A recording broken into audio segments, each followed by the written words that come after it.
저희가 이제 초성으로 이제 성도님들이 제목 찬미가에 있는 제목을 맞추면은 저희가 선물을 드리는 겁니다. 그리고 찬미가에 대해 어떻게 그 찬미가가 작사가 됐는지 그거에 대해서 저희가 오늘 알려드리는 시간 갖도록 하겠습니다. 먼저 처음 예시로 하나만 해보도록 하겠습니다.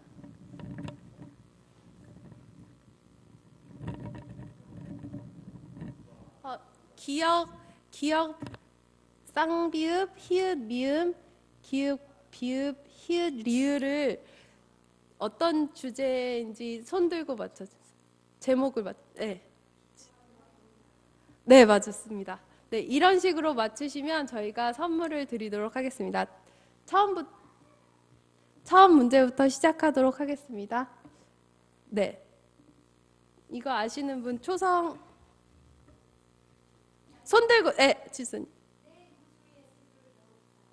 네, 맞았습니다. 네, 나오셔서 이 노래 같이 부르도록 하겠습니다. 나오세요. 그리고 선물 드리겠습니다. 전주 좀.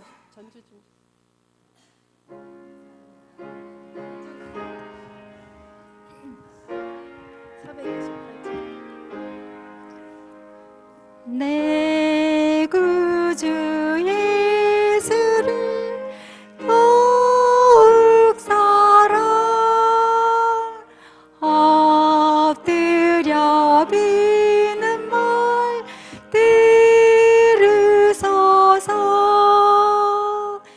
내 근정 소원은 내 구주 예수를 더욱 사랑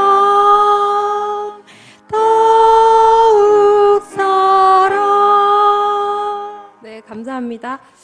이 내 구주 예수를 더욱 사랑이라는 찬미를 작사한 사람의 이야기를 한지혜 청년을 통해서 듣도록 하겠습니다. 안녕하세요. 네, 내 구주 예수를 더욱 사랑 해석을 해드리겠습니다. 엘리자베스 페이슨 프렌티스는 목회자 부인이었습니다. 그녀는 선천적으로 매우 허약했기 때문에 많은 시간을 침상에 누워 보내야 했습니다. 그러다 보니 자연스럽게 사람들과 만나는 시간보다 하나님을 만나는 조용한 시간이 많았고, 영감이 떠오를 때마다 틈틈이 시를 써서 문단을 주목을 끌기도 했습니다. 결혼한 지 11년이 되던 해인 1856년, 그녀는 당시 유행하던 전염병으로 사랑하는 두 자녀를 한꺼번에 잃고 말았습니다. 평소 병역하던 그녀로서 정말 견디기 어려운 시련이었습니다. 그러던 어느 날 남편은 그녀에게 이렇게 말합니다. 이번에 우리가 늘 가르치며 믿어오던 하나님의 말씀을 실천할 수 있는 상황이 되었구려.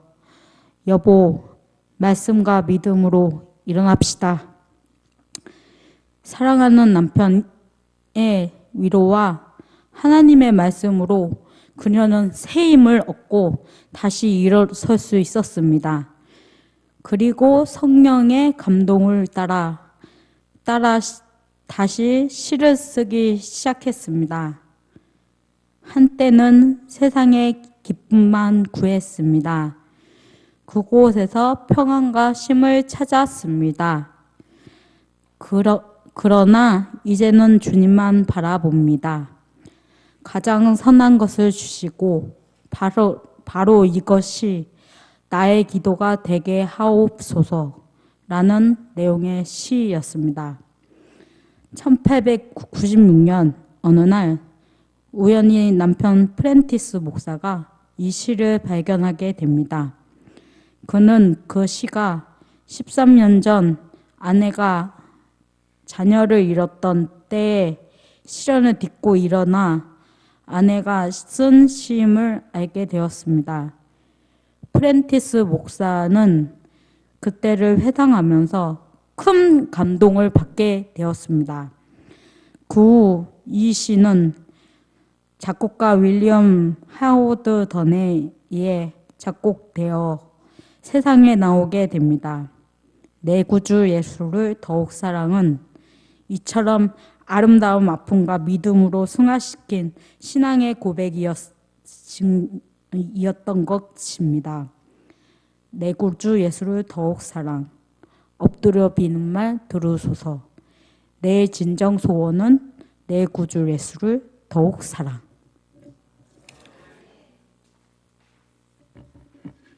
네, 다음 그 문제입니다. 이거는 어떤 찬미가 제목일까요? 아시는 분 손 들어주세요. 모르시겠습니까? 그러면 노래 안 불러도 되니까 해주세요.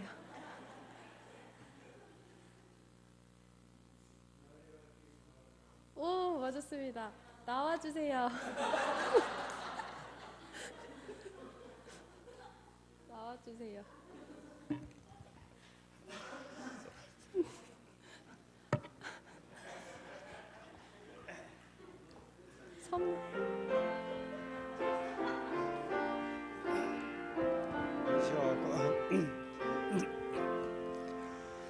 너의 갈 길 다가도록 예수 인도하시니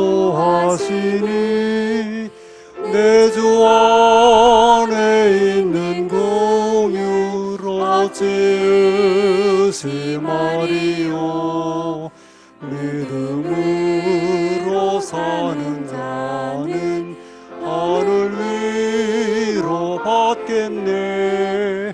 무슨 일을 만나든지 만사형통하리라. 무슨 일을 만나든지 만사형통하리라. 그러면 저희가 즐겨 부르던 이 찬미가 어떤 유래로 쓰여졌는지 한번 알아보도록 하겠습니다.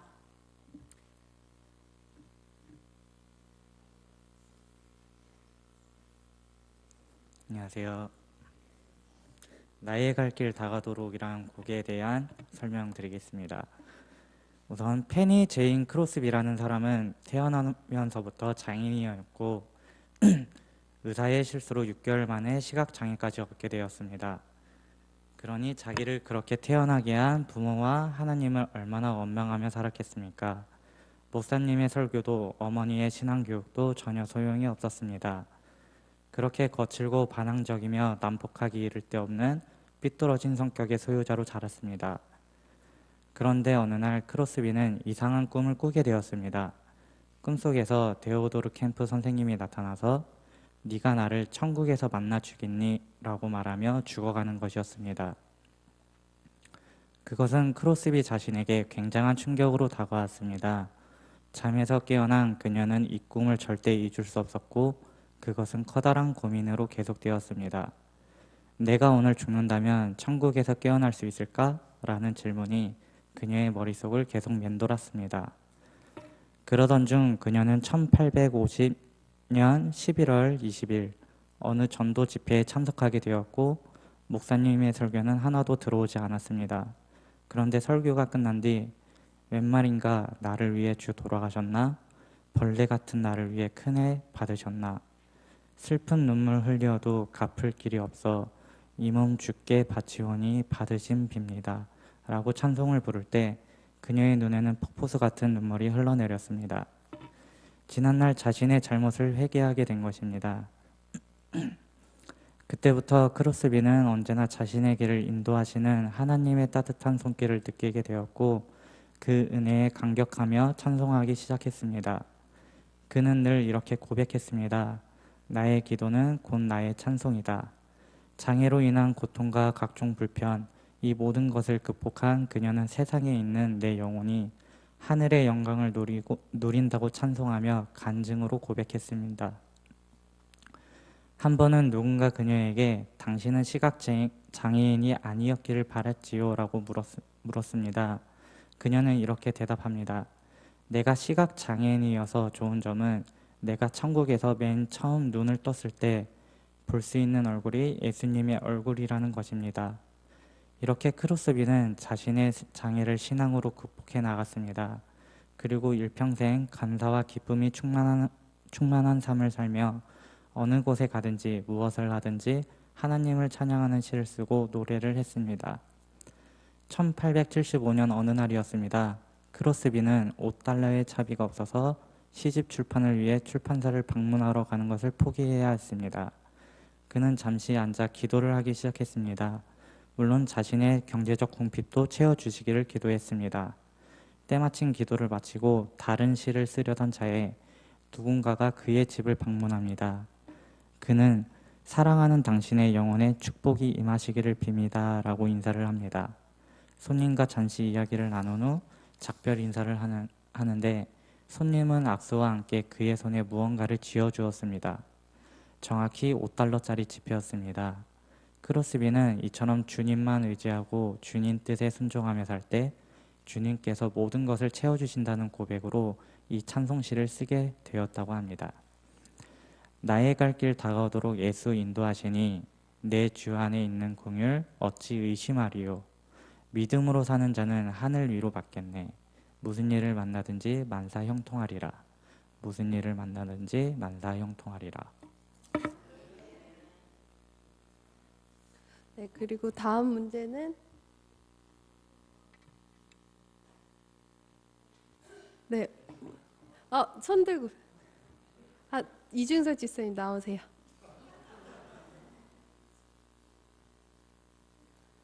내주는 강한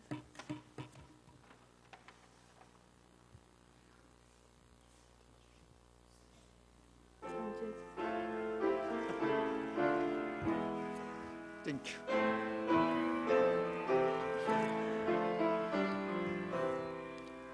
내 주는 강한 성이요 또 나의 방패 되시니 큰 환난에서 의뢰를 늘 구원하여 주시리. 옛 원수 마귀는 이때의 힘을 써 계율과 권세로 제 무기 삼으나 주 권능 당치 못하리. 네, 내주는 강한 성이호가 어떻게 쓰여졌는지 알아보도록 하겠습니다.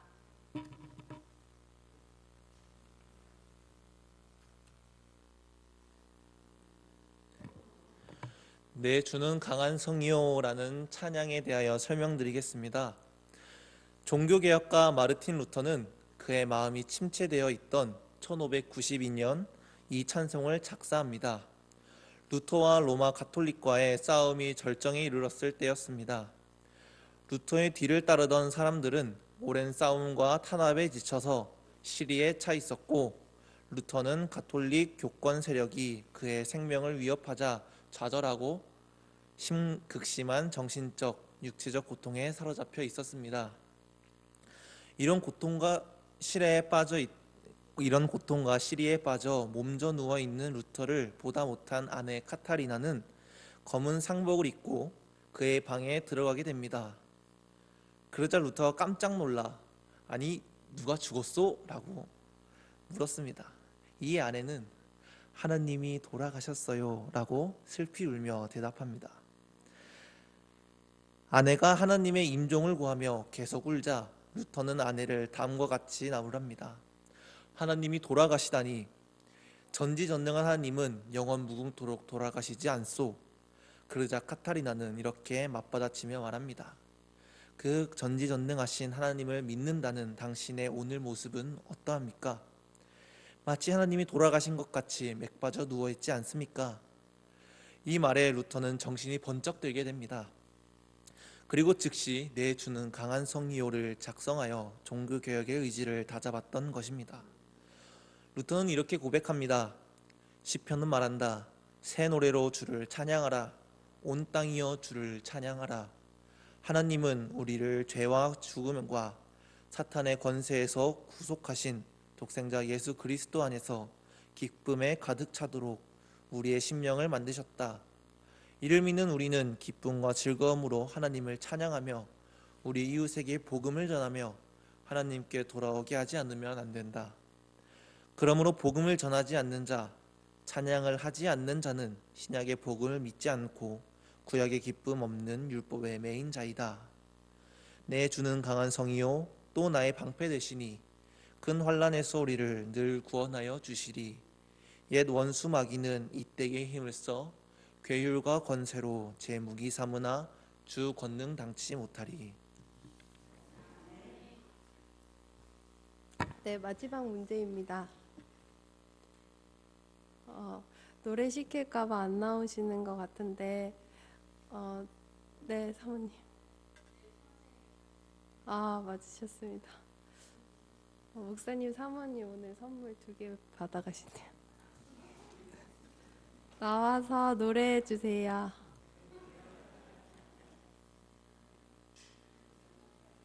하나만.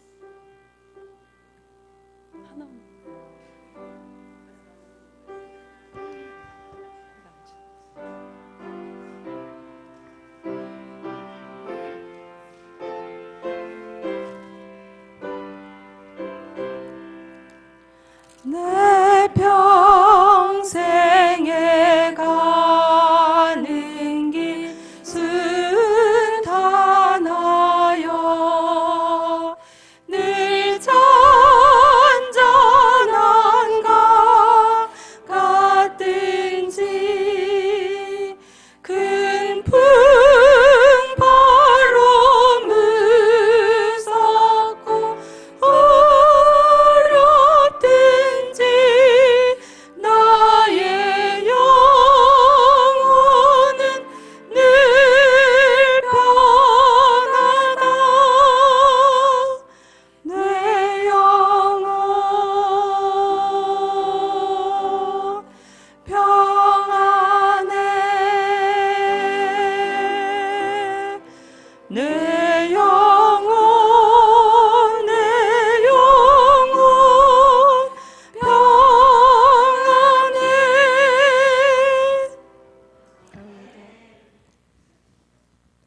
네, 내 평생에 가는 길을 어떻게 만들어졌는지 알아보도록 하겠습니다.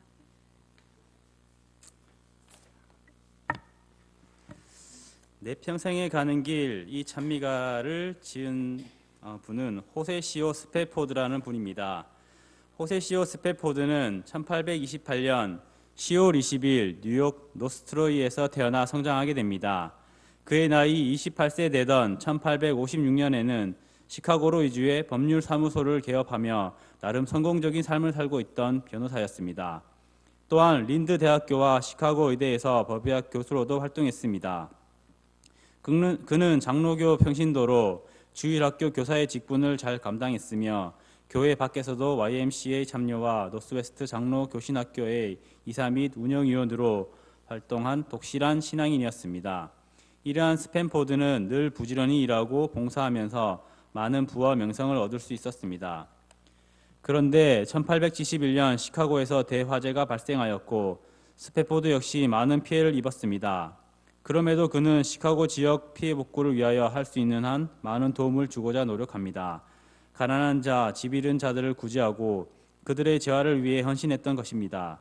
그러나 설상가상으로 급성 전염성 피부 질환으로 첫째 아들을 잃는 슬픔까지 겪었습니다.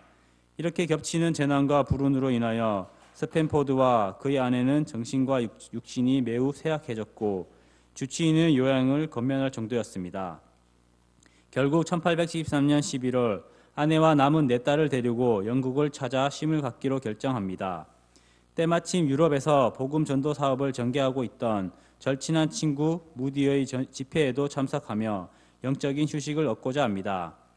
그리하여 그들은 프랑스의 대형 호화 여객선 빌르드 아브르를 타고 대서양을 건너게 되었습니다.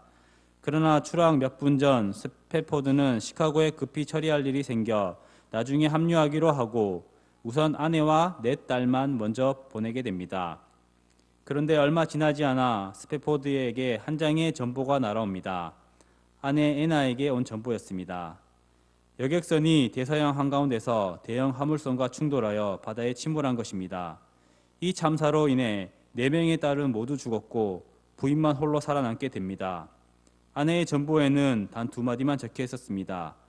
혼자 살아남음. 사고가 난 지 한 달 후 그와 아내는 다시 배를 타고 영국으로 향합니다. 그때 스패포드는 선장을 찾아가 당시의 사고 지점을 지날 때 알려달라고 부탁합니다. 이에 선장은 흔쾌히 동의했고 항해가 시작된 지 얼마 되지 않아 기내 방송을 통해 지금 이 배가 1개월 전 사고 현장을 지난 중이라고 알려주었습니다. 이때 스패포드는 난간에 기대어 차갑고 어두운 대서양 시면을 바라보았습니다. 그리고 깊은 그곳에서 잠들어 있을 딸들을 생각합니다. 그는 너무나 괴로워 자정이 훨씬 넘도록 울부짖었습니다. 스패포드는 하나님을 향해 다음과 같이 절규합니다. 주님, 누구보다 주님을 사랑했던 저에게 어찌하여 이토록 큰 시련을 주십니까? 그렇게 그의 절규가 울려 퍼진 바다를 바라보던 그때 바다의 험한 파도가 잔잔해지고 마음속 깊은 곳에서 행할 수 없는 하나님에 대한 신뢰와 평안이 솟구쳐 오르기 시작합니다. 내 영혼 평안하다. 하나님의 뜻이 이루어지이다. 그의 입술에서는 그가 평생 경험해보지 못한 평안이 고백되고 있었습니다. 그는 두 손을 불끈 쥐고 말합니다. 내 영혼이 평안해, 평안해. 이러한 고백으로 슬픔이 극복되자 그는 영혼 속으로부터 흘러나오는 평화로움에 이끌려 곧장 선실로 내려갑니다. 그리고 펜을 잡은 후 자신이 느낀 고백을 종이에 적어 내려가기 시작합니다. 이처럼 스패포드 자신이 경험했던 인생의 시련과 고통, 그리고 이를 극복한 아름다운 신앙 고백이 찬양에 묻어 나옵니다. 내 평생에 가는 길 순탄하여 늘 잔잔한 강 같든지 큰 풍파로 무섭고 두렵든지 나의 영혼은 늘 편하다. 내 영혼 평안해, 내 영혼 평안해, 평안해. 아무리 세상의 큰 풍파가 우리를 덮치고 쓰러뜨리려고 할지라도 주 안에서 우리 영혼이 평안하다, 평안하다 할 수 있는 저와 성도님들이 될 수 있었으면 합니다. 네, 저희가 찬미가를 그냥 부르기만 했는데 그 내용을 듣고 보니 저런 힘든 순간에 주님을 찾으면서 이렇게 그 찬미를 쓴 것을 보고 저희가 노래를 부를 때 다시 한번 이런 그 이유로 이 찬미가가 지어졌다는 것을 생각하는 찬미가 되었으면 좋겠습니다. 이것으로 저희 청년 정상회는 마치고요. 다 같이 일어나셔서 592장 부르시고 마치도록 하겠습니다.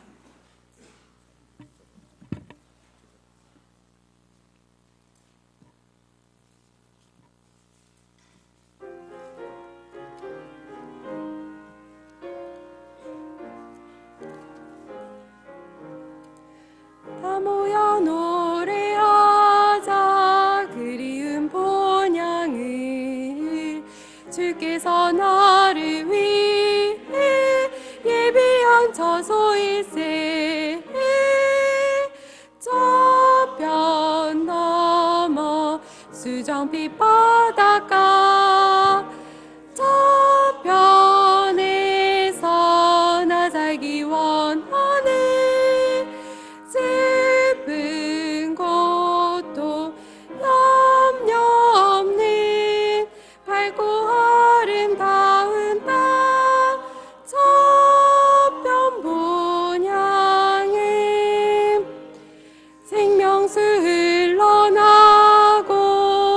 하늘들 풍성해 백성들은 길가를 모르겠네 저편 넘어 수정빛 바닷가 저편에서 나 살기 원하는 슬픈 고통 염려 없는 맑고 아름다운 땅 저편 본향에 함께 본향 가세 주께서 부르니 그쪽 참 널리 전에 누구나 오게 하세 저편 넘어 수정빛 바다